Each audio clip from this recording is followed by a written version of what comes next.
দর্শক, এই হলো আমার 100% বালুতে চাষকৃত ইন্দোনেশিয়ান স্মার্ট নেপিয়া ঘাস চাষ করার নিয়ম। 4 ফিট পাশে গ্যাপ দিয়ে যদি আপনি 2 ফিট পর পর দুইটা করে চারা রোপণ করেন তাহলে আপনার উৎপাদন বেশি আসবে।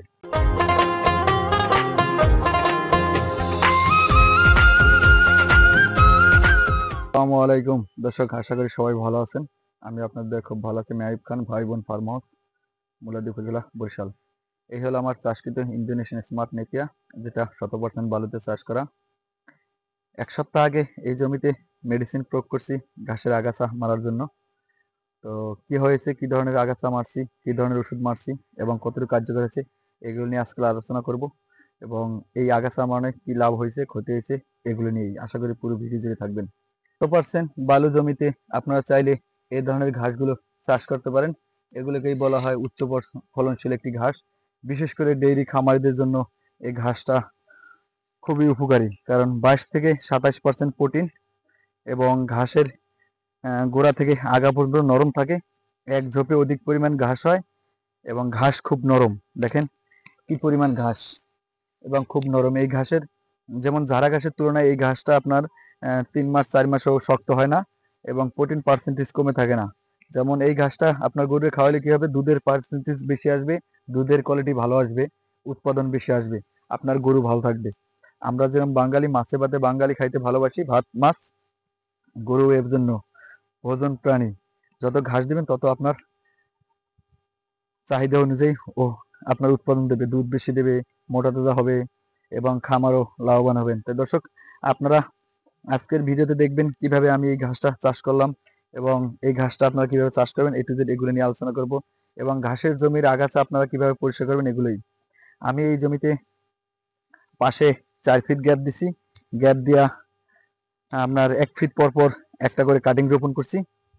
1 ফিট পর পর মানে পাশে 4 ফিট, লম্বায় 1 ফিট পর পর একটা করে কাটিং রোপণ করছি। 1 বিঘা বালু সরাই নিছি। 1 বিঘা বালু সরাইয়া এরপরে এই ঘাসটা আপনার চাষ করছি। দেখেন 1 বিঘা বালু উঠাইছি। বালু উঠানোর পরে ঘাসটা চাষ করার পরে বালু দিয়ে ঢাইকা দিছি। ঢাইকা দেওয়ার পরে আপনার প্রচুর পরিমাণ পানি দিছি। যেমন 3 দিন 4 দিন পর পর পর পর জমিতে পানি দিছি। এতে আমার এই ঘাসটা উৎপাদন বেশি আসছে। ঘাসটা আপনার চারা 100% জার্মিনেশন আসছে। অবশ্যই বালু মাটিতে আপনার এই ধরনের ঘাস চাষ করলে আপনাদের অবশ্যই চারার মান খুব ভালো দরকার হবে, না হলে আপনার উৎপাদন কম আসবে এবং কোয়ালিটি ফুল আসবে না। তো দর্শক, এই দেখেন ঘাসটা পোকা আক্রমণ হয়েছে। এক্ষেত্রে আমাদের ভলিউম ওষুধ ব্যবহার করতে হবে। ভলিউম ওষুধের কাজ হচ্ছে ভিটামিন এবং কীটনাশক। এই দুটো একসাথে যদি ব্যবহার করি তাহলে এই ঘাসটার পোকা দমন হয়ে যাবে ইনশাল্লাহ। এবং আপনারা যারা এই বালু মাটিতে ঘাস চাষ করেন, অবশ্যই আপনারা লেবার কস্ট দিয়ে আগাছা পরিষ্কার না করে আপনারা এই ধরনের মেডিসিন ব্যবহার করবেন। মেডিসিন ব্যবহার করলে হবে কি, এই ঘাসগুলো পুড়ে যাব। পুড়ে গেলে আপনার পানির পরিমাণ কম লাগবে, কারণ পানি দিলে আপনার ও সরাসরি গোড়ায় পাইবে, রোদের তাপটা বালুতে কম লাগবে, আপনার উৎপাদন সঠিক আসবে। তো দর্শক, আপনারা যারা এই বালু মাটিতে ঘাস চাষ করছেন বা করবেন, তারা অবশ্যই আগাছা পরিষ্কার করবেন না, মেডিসিন দিয়ে তারপরে আগাছাগুলো মারবেন। এরকম মেডিসিন দিয়ে তাহলে হবে কি, আপনার লেবার কস্ট কম আসবে, আপনার বালুর রোদের তাপটা সরাসরি বালুতে লাগবে না, আপনার ঘাসের মানে পানির পরিমাণ কম লাগবে, উৎপাদন সঠিক পাবেন। তো আমি এ ধরনের পদ্ধতি অবলম্বন করছি। আপনাদের বোঝার স্বার্থে আমি মেডিসিনটা আপনাদেরকে দিয়ে দেবো, কারণ আমার এখানে আপনার এই জমির আগাছা পরিষ্কার করতে হিসাব করতে গেলে দেখা যাচ্ছে 6 থেকে 8 হাজার টাকা লেবার কস্ট আসতো। সেক্ষেত্রে আমি 500 ml একটা ওষুধ কিনছি, 50% ওষুধ দিছি এই জমিতে, এবং পাশাপাশি ওই সাইডে একটা প্লট আছে, এই দুইটা প্লটে। এতে আমার অর্ধেক ওষুধ লাগছে, মানে 250 থেকে 300 ml ওষুধ লাগছে, আর বাকিটা লাগে না আগাছা পরিষ্কার করতে।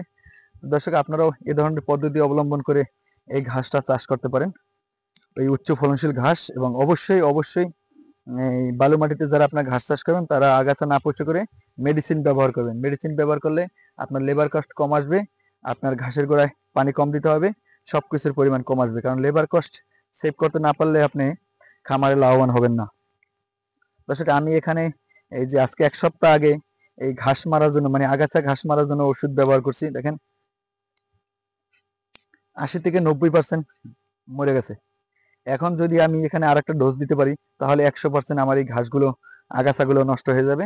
আর 100% আগাছা নষ্ট হলে এরপরে যখন আমি আবার সার পানি দেবো, তাহলে আমার ঘাসটা খুব দ্রুত বৃদ্ধি হয়ে যাবে। নিচের ঘাস যেগুলো আছে এগুলো আপনার নষ্ট হয়ে যাবে। যেহেতু নষ্ট হয়ে গেছে, আরো নষ্ট হয়ে যাবে, কারণ সার পাওয়ার পরে কিছু ঘাস বাড়বে। তা কিছু ঘাস যদি বাড়ে, সেক্ষেত্রে আমার এই ঘাসটা বড় হয়ে যাবে। আমার চাষ করা ঘাস বড় হয়ে গেলে ওই ঘাসটা মাঝখান থেকে নষ্ট হয়ে যাবে। তো দর্শক, আপনারা চাইলেও এই ধরনের পদ্ধতি অবলম্বন করে এই ঘাসটা চাষ করতে পারেন। এই ঘাসটা 22 থেকে 27% প্রোটিন, উচ্চ ফলনশীল একটি ঘাস, ঘাসের রাজা বলা হয়। ঘাসের রাজা বলা হয় এই কারণে, এই ঘাসটা আপনার শাখা প্রশাখা বৃদ্ধি পায় বেশি, উৎপাদন বেশি, এই ঘাসের প্রোটিন বেশি। বিশেষ করে ডেইরি খামারিদের জন্য এই ঘাসটা আশীর্বাদ স্বরূপ ঘাস।